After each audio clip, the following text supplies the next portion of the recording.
A lot of times when I have buyers and automatic notifications are going out to them through MLS, if they're in a lower price point, they tend to think that everything that gets sent out or that everything is available is fair game and they should be able to purchase it. But that's not true. So when my buyers are at a lower price point in particular, in my area, anything that's under $250,000, you really have to look at closely and make sure that it's actually going to be able to finance. That is the key to buying a house in a price range that's lower. Because a lot of times those properties are sold as is, where the seller is not going to make any repairs at all. It's fine if you have cash or if you have a renovation loan. That's fine to buy a house that's sold as is, where the sellers aren't going to make repairs. But if you have a government-backed loan or you have less than 25% down conventional, that property is probably not going to work for you. So you've really got to pay attention, because I have a lot of buyers who send me these listings and it's very clearly marked in the description that the property is being sold as is and the seller's not making any repairs on it.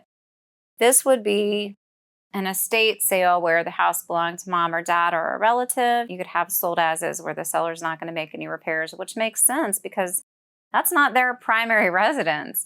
So they're not going to make an extraordinary amount of repairs for you. Sometimes people just seriously cannot make the repairs. They can't afford to do it. They're kind of in a tight spot and they're not going to be able to do that for you. And other times that's just the way they prefer to sell it. So the house may be fine.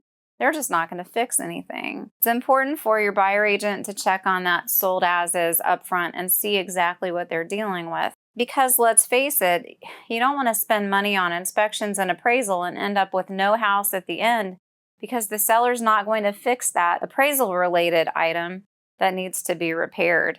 And not everyone will allow buyers to do work on their houses. They don't know you, Mr. or Ms. Buyer, and they're not going to take the chance that you will make a repair that's done well on their house. So just know going in if that property is going to be sold as is or not. And no matter how much you want it, if you don't have the right financing type for it, you definitely don't want to spend well over $1,000 in a real estate transaction just to find out in the end that you can't buy it anyway.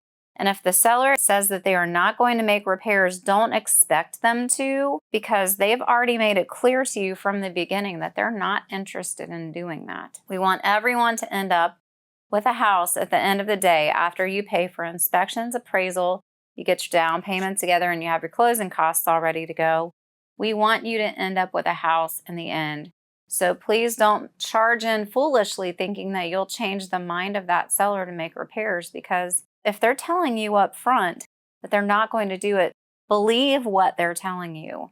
If you have questions about this topic or any other real estate related topic, you can reach out to me by phone, email, text, private message. And if you're watching on YouTube, hit subscribe. Thanks so much. Bye.